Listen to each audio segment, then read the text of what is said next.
Welcome to your Rally Point podcast. Organizations need a reason to exist, and people need a reason to care, but none of it matters if you can't connect the two. This podcast is where nonprofits, advocacy groups, and mission-driven organizations discover their rallying point. It is your go-to resource for mobilizing support, building authentic connections, and driving real results. So grab your coffee, get comfortable, and let's rally together to create the impact you're meant to make. This is your Rally Point podcast, brought to you by rallycorp.com. Hey, welcome back to your Rally Point podcast. It has been a couple of weeks, Jack, with some illness that I had. I was down with the flu, but for a full week. Oof. Yeah, it was miserable. So you're still playing catch up a bit here, but it's good to be back with you, my friend. I hope you're doing well. I want a quick update on Jack. How's Jack? Hey, man, my son came and visited for 3 weeks, and Nice. I live in Seattle and he lives in Atlanta. So that was a really, that's always a nice time when you see your kids and for that extended amount of time. And, things are turning around here in Seattle. It's not rainy anymore. It's just the city here is gorgeous. I mean, that's why everybody wants to be here. Well, same thing with San Diego too. Yeah, I can see the reflection on the picture behind you there. So it looks it is a beautiful day outside. Yeah. And so, I would say that for all the things that are going on around all of us, you see in the news and all the kind of stuff that's happening, this office is doing great and thankful and It's amazing. and exciting. There's, different maps laid out for me and our family. So those are exciting times for us. And your son's in his 20s, yeah? So for him coming home, and it's kind of it's like having an adult dude around you can hang out with. It's kind of fun. It certainly is. It's funny. He's 24. Yeah. And in some ways, he's a 24-year-old man, but in other ways, he's still your kid.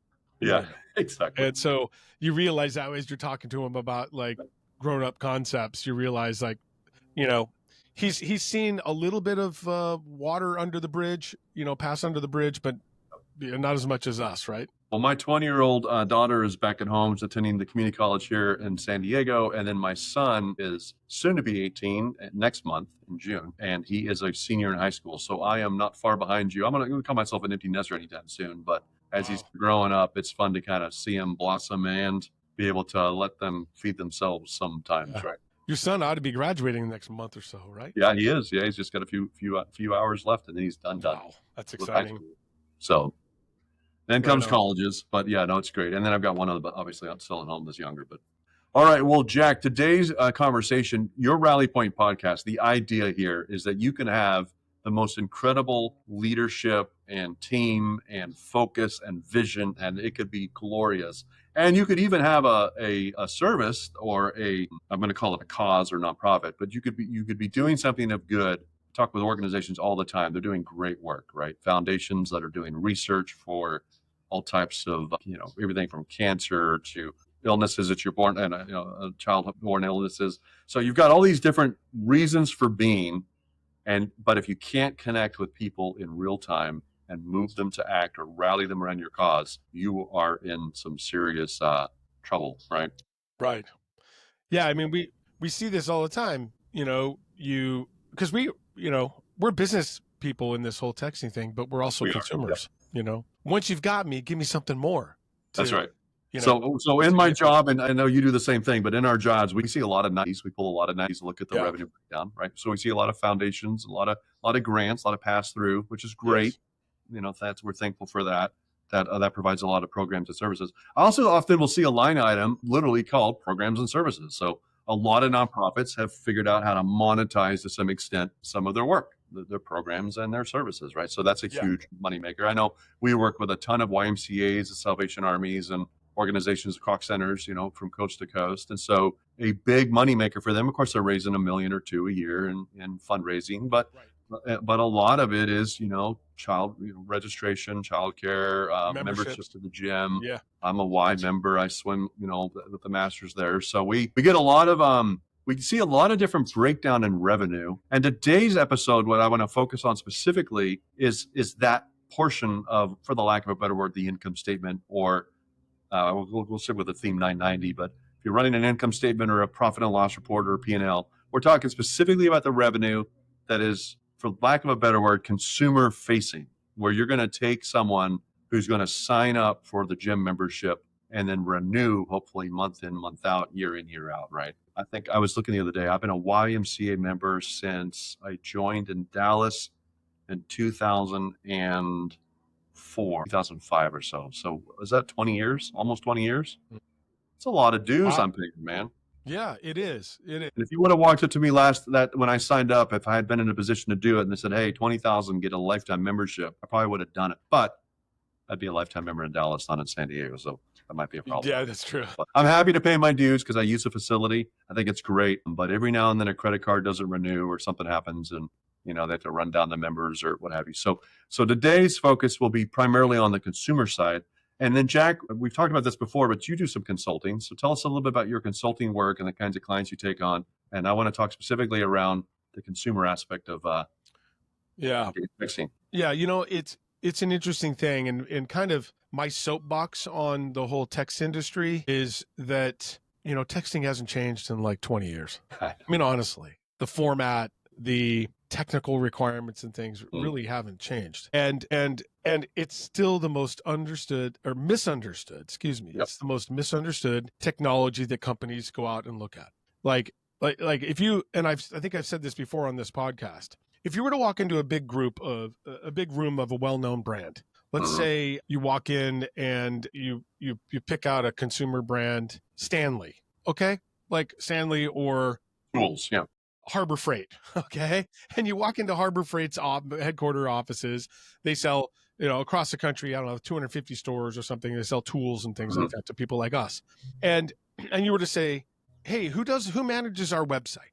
And there'd be like 15 people. Oh yeah, and we have all these websites and it's this whole team over here. Okay, great. And then over here, who has email? Who manages email? And a whole team of people would stand up and be like, oh, we manage the outbound email stuff. Right. And then you go, okay, everybody, where's your text expert? This thing has been around 20 years. Text expert anywhere? Yep. Not a single person stand up. Nobody. And that's repeated throughout both nonprofit industry and consumer industry. It's always like, oh, well, James does it like once a week. But I mean, like, he's more of our web designer guy, but he just takes it on.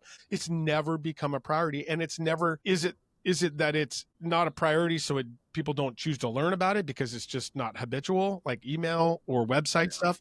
I don't know where, but the fact remains is that it's the most misunderstood technology that a company or nonprofit can use. And that's where my kind of consulting stuff comes in, is that people just want to know, like, what's an aggregator? Like that term, that word probably hasn't been even used by the normal person or even a business. Like, they don't know what an aggregator is, right? But they know what MailChimp is and all these other. So my role oftentimes is just advising companies or consulting companies who have clients, and I won't name them, but that have clients that want to know, like, before my company invests, $500,000 with Attentive, for example, or Postscript, or pick your consumer texting group company, Twilio, whatever. Before they would do that, we want to know more about, like, the future of this. Is this a good thing to invest in? Is there going to be something else coming along, like RCS, for example, which is a real rich text messaging client that's coming. Yeah, we talked about that a few episodes back. We have an episode on that. Yeah. So that's where my consulting comes in. It's kind of like, I just take what I've been doing for 15 years and distill it down and, like, what do you want to know? And so, and I've done it. I do it more. I have 6 technology consulting companies that I'm on their roster under text subject matter expert. And they'll call me and say, hey, I got this client, I had one last week. And so I help them out. And that's what I do. And the only reason I'm able to do that is because all of us, and not Rally, but like texting over the years, I think it's been purposely kept like black magic for some reason. Like, ooh, what do we do in the background here? And there's all this little stuff that AT&T and these people do. And it's really shame on us, but it provides me the ability to do consulting. So it's kind of a give or take here for sure. And that's what I really enjoy about it's Bobin Consultant, by the way. You didn't say that. Bobin Consulting, yeah. Bobin Consultant. You're Jack Bobin. But one of the things Bobin Consulting has, and then that's actually how we first engaged. I think I was looking for someone who could help me understand the state of things, because one of the challenges you have as a CEO, particularly a founding entrepreneur, is you get a little bit of tunnel vision, right? So we start to think about we start to think about, and unfortunately, and I'll just admit this up front, when you have a hammer, everything looks like a nail, right? Yeah. So you go around whacking everything. And sometimes, Jack, my wife will just roll her eyes because I'm in there trying to get the last quarter inch of that screw into the wall, and I'm whacking on it with a hammer. She's like, hey, it's a screw. Like, use a screwdriver. What are you doing? I'm like, well, it's not Right. going in, and my arm's tired. And she goes, go get the drill, dude. You don't Right. get the hammer and finish the screw. But, Right. that's the kind of guy I am. So when you're a visionary, sometimes you stir something, and you're like, I don't care what we do, the technology per se. Like, I'm not a tech guy looking for a market. I want to just move 20 million people to donate $1 billion. How does one do that? Is it RCS? Is it SMS? Is it MMS? Is it email? Is it carrier pigeons? Like, how do we move 20 million people to donate $1 billion on behalf of churches and charities? Like, that's really the only thing I care about. So when sometimes though, I'll find myself like with tunnel vision thinking, well, it has to be SMS, but I don't know what I don't know. So help me look at the landscape. What is this thing called, Right. RCS or elemental P or whatever, right? So, Yeah. so that's actually how we first engaged. And what I love about your background and work is you did this for very large enterprises, obviously. Yeah. Some massive organizations. They send more messages in an afternoon than we do all year. Yeah. So I'm like, well, I'm going to go find the best guy I can to talk to about this. Right? Yeah. And I don't think Jack, nonprofits realize this, but they spend 30 minutes getting a demo or a conversation with Jack. You would charge several $100s for that hour if it was a brand, a consumer brand. I would. Yeah. Yeah. I mean, it's just kind of lost on them, I guess. It's lost on them. Like, But, I mean, they don't know, right? Yeah, they don't know, and that's fine. We're humble about it, but it's funny. I do some. It's called CRO, but consulting as well. But I'll hang up with a client. I charge them $2,500 for that strategy session. Then I have a nonprofit wanting a free. Like, well, we don't know what we're doing. I'm like, hey, I don't mind because my heart is here with you guys. It's what I do. Right. I'm happy to talk strategy. That's the reality. Like, we could go hang our shingle somewhere else, but we're choosing to do it for a good cause because we've both been there on the other side of it. And it's enterprise texting is powerful, and there's a lot of volume associated with, we all get them, brands sending us messages and things like that, but it's not necessarily the funnest thing in the world. And I like helping people, Yeah, I do too. And so it's great. It's great. I really appreciate it. But one of the things that in text messaging, and then we still, obviously you do some consulting now, but you work with fitness brands, for example, or gyms, right? And some of these organizations will spend, and I won't name them, but we have a client that we're working with on the consulting side, but they'll spend, oh man, I was just looking at their invoice, like $430,000 this year on text sends, just SMS, just to send messages. So that's $500,000, dude. Like, that's huge. Yeah. I mean, if we look at, if we all step back, and if you're a nonprofit, listening to this, it's important that you understand this point, is that on the other side of the equation, you have a company. We'll just use a couple of examples. You have a company named Attentive. 4 years ago, Attentive started. They're a text company. They started, it was a few people out of New York. Today, they have over 1,000 people, and their valuation is probably over $2 billion.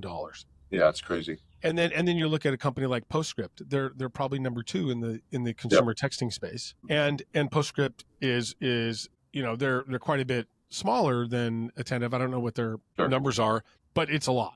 I mean, they might be $1 billion, right? I mean, so we're talking about half the value of Attentive, but still $1 billion company, right? So, and these are just my estimations, and but I'm just saying, like that. The truth is that it works. And it's interesting that we spend so much time talking to nonprofits, not even about like, hey, you have this text program and here's how to make it better. We're just trying to tell them the value of like, hey, you should probably be texting.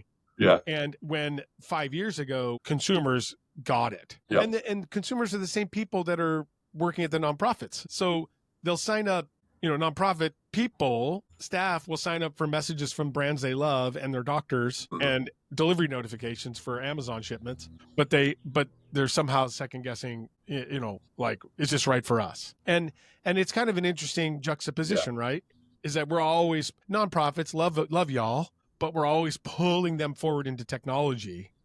And I don't ever know why that is. If we could crack the code on that, that'd be awesome, right? But we're always pulling them forward. But they themselves appreciate text every hour because they do it every hour. We all do, right? Yeah. And it's funny, and if we were to crack the code, we'd be $1 billion company. But I can assure you, Jack, we are not $1 billion company. Yeah. But some of the things are true that Rally is doing. With like part of what we do is texting, but Yeah. a big part of that is getting people into a text program. Yeah. Is using the tools. And if you look at Attentive's model and Postscript's model, they've done that. They just did it a few years ago. Yeah. They surround their text programs with tools to get people in. So, for example, if you go to, you all see this, you go to a website for a product that you love and a pop-up comes up. Hey, Yeah. give me your email address and then give me your text, give me your phone number. That's all Attentive, Postscript, and a company called Cloud. Yeah, and actually, we modeled a lot of our product after that. Yeah. In fact, I there's nothing new under the sun. I told Martin, I'm like, look, because actually, while you were talking, I pulled up my phone, but check this out. I've got 8 unread text messages right now. I got one from my wife and a friend that's coordinated a dinner. Got one from a friend I'm having for lunch. But I've got 511 Tactical. I'm a hiker, so I've got a lot of equipment and stuff. I like that. I've got REI. Let's see. I got a bank notification that my statement it's the first of the month, so my statement's not ready. Apparently, that's usually what that means. I haven't looked at it yet. Oh, and I use this. I drink this mushroom coffee. And you probably find out more about me than you care to know, but called Mud Water, and it's just reminding me that my automatic order is going out in a day or two, whatever that is, right? And that's probably Attentive. Come to think of it. So, and I've got a shopping cart abandonment notification from a bookstore because I put a book in my shopping cart, and it's literally, I should show it, but it's texting me a picture of it saying, your book is lonely. Whoops, you forgot. You forgot. So, right. but when I come across those things, I grab that to the team. I take it to the team, and I'm like, look, why is it that Mudwater, REI, 511, the bank's more transactional, but why are these consumer products keeping me abreast of my order status and or trying to pull me back in to finish that $17 book order? Mm-hmm. Why are they doing that? And, and how do we, well, I know why they're doing that, but how do we do that for the nonprofits to pull someone in and say, hey, you started the registration for the volunteer, but you didn't finish, you didn't complete your donation, or, hey, thank you for making your donation, would you consider adding $2 more and going monthly? Right. So, using those same tools, just from a nonprofit from a philanthropy point of perspective. Right. So looping back to your point, have you ever got a membership renewal from the YMCA via text? Well, I do. So, yeah, because we power it. Yeah, of course. So I'm cheating. But in Dallas, we didn't. The rule. In Dallas, we didn't. And I had a credit card. In fact, I didn't even know, bless their hearts, I didn't know I was out of, because back then we weren't as consistent. So we walked in and I went to zap in the little, card reader thing. And it's like, man. So I stopped by the front desk. I was like, I didn't scan in. And he goes, oh, yeah, your account's been 3 months past due. So pay another setup fee. And I've mentioned this before. I've been giving to Young Life, a great organization. Yep. For my daughter's involved with it. Yep. Middle-aged youth, in junior high and high school, and great organization. Yeah. And to that point, right? I have been working with Young Life for over 15 years, and to understand what they're doing, the projects they're involved with, the campaigns, or trying to maybe build a new camp or everything else. I finally found a Miracle Ranch email from their CEO that he sends once a quarter. Yeah. And had I known, I would have probably, there's some great projects they're doing, but I had no idea. And you know how many clicks it took me to go, it should be lowering the barrier to knowing what you're doing, the good that you're doing, so I can contribute. I can know that you have a capital campaign for scholarships for this summer because, the economy is affecting a lot of parents, right? I had to go find that. And whereas your REI message, like, they came to you. And it's time for nonprofits to come to their donors rather than their donors are like, what's happening with Young Life, or what's happening with blah, blah, blah, right? And so that's really the difference, is that consumers texting really reduces the barriers to engaging with that brand, where nonprofits, they send me an email, it goes to my junk email inbox. Or whatever. And texting is a way to move you in front of your donors, like consumer companies, outdoor brands and things move themselves in front of their customers. So let's talk about what a nonprofit needs to get to. Yeah, no, I appreciate that. So let's talk about why, and I think this will help our customers a bit, and the listeners in marketing. And just a little bit more of my background. I'm a chief marketing officer, CMO for very large companies. One of the companies about 234 million in revenue, and primarily in the travel leisure industry. Anyway, so great gig, loved it, but we were paid for our ability to fill cruise lines or boat tours or whatever. That was our job, is to convert online traffic and drive signups into these leisure services, these leisure packages. Again, a couple hundred million a year in revenue, right? So the number one thing that we were, not the number one, there's several things, but as a marketer, what I looked at more than anything in my day as to whether I kept my job for the shareholders or not was our customer acquisition cost, our cost per lead, our cost per acquisition, how effective we were at marketing. Because we were spending $1 million a month on just Facebook. I mean, I had a hotline. I could call Mark Zuckerberg practically. I mean, not really, but it felt like it, right? If we needed support from Facebook or these platforms, we got it because we were spending some serious money with them, right? So we were spending hundreds of thousands of dollars with some of these networks, millions with others. Google, easily we would have $4 or $5 million bills, right? So when you're spending that kind of money to drive impressions and eyeballs and clicks and conversions, you're going to optimize for what's called the cost per lead or cost per acquisition, right? So these consumer brands, REI, or Starbucks, they don't see you as the one-off purchase. They see you for the lifetime value of how much you spend there. And don't even get me started on how much you spend at REI. It's criminal, right? I mean, my wife calls it my mistress. It's kind of sad, but I'll walk into REI and I'll drop a couple $100 on stuff, right? And they know that. And if I don't complete the purchase online, they paid to get me there. And so they're incentivized to bring me back to help me to make that decision. Because if I make that decision, then that money in marketing was not well spent. Right. Because the denominator is always the purchase. How many people actually signed up? How many people made the booking? What have you, right? So the point in saying all that, Jack, is when marketing for consumer brands, particularly these larger consumer brands, Stanley, Starbucks, REI, Mudwater, right? Yeah. These organizations are spending serious money to drive traffic to their website, to a shopping cart, converting it to a decision. And then if that decision doesn't complete the purchase, they're bringing you back again. Because to spend 5 cents or 4 cents or 2.5 cents, like to spend 4 cents to get someone to complete the thing is money well spent if completing the thing powers the machine that keeps the thing going, right? Sure. And right. Because I mean, their cost of sending you a message, even if it's $1. Yeah. That's 20 text messages. Who cares when you spend 200? Exactly.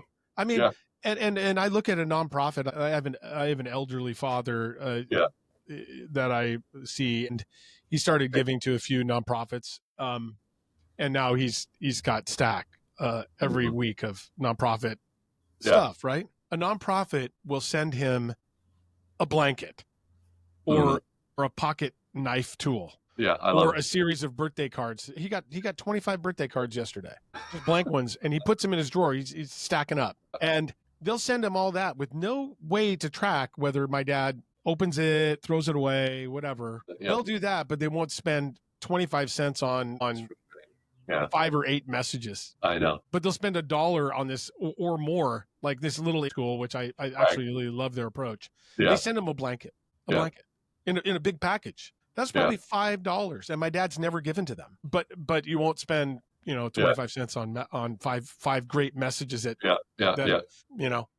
And it's and again, I don't want to beat on people, but it's the economics of it. So here's the thing: I knew, for example, and I'll just round out the numbers, but I knew that a customer on our website converted to $8,000 to $10,000 in value the first year, and if we did good and they had a good experience, they were likely to do multiple years, right? They would come back and book their vacation package again off that website, 2 or 3 years. It's the type of thing. It's human behavior. You find a hotel on a hotels.com or whatever, Travelocity, and you have a good experience. And then all I have to do is upsell you into Hertz or Avis, right? Upsell you into a travel package, upsell you into this, upsell you into that. And we were cross-selling all the time, right? So if you were to book your vacation and then we could upsell with revenue share into Avis, I could turn you into a net new subscriber and generate $10, $12, $13, $15,000, potentially for some of these vacation packages we were selling. So me spending $1,000 to acquire that lead and then another couple of dollars to convert it was money well spent. It's just economics, right? Yeah. So we borrowed some of that in the nonprofit world. We call it about donor lifetime value, right? What is your donor lifetime value? What is your donor acquisition cost? And then can we look at ways to drive engagement, click-through, and conversion? There's a technical marketing speak for that. But can I come up with new ways to optimize for that so that when you do engage with a donor, you're not looking at that's a one-off message to your dad one time, but you're looking at the lifetime value of what that individual can generate or can produce in whatever that income is: memberships, program services, donations, Yeah. like whatever that is, right? Right. Right. So, I mean, the poor Y, when I moved to San Diego, we moved in, I think, May, and I went in and did a couple, and I was a member at the Y in Dallas. So I went in and I'm like, hey, when's your next, free sign up, the whatever. And she goes, well, we don't know when it's going to be, but probably around the 4th of July. And I'm like, well, I'm going to wait for 2 months because I'll be darned, Jack, if I can save $75 on the, on the sign up fee, right? Right. All they had to do was probably call me the second week I lived here and say, hey, you're getting soft. Come on in, but Yeah. So, but the point is like once I signed up, then I'm in, and I'm, it's been 14 years now at that Y and paying every month, right? Yeah. So, right. And Good yada use of yada, that and $5. so on. Right. And so on. And I, the thing is, have like all this. I'll just use my dad as a final example here. This school their message is great. It's not like one of desperation, like the others. Yeah. And I like it. And I like it a lot.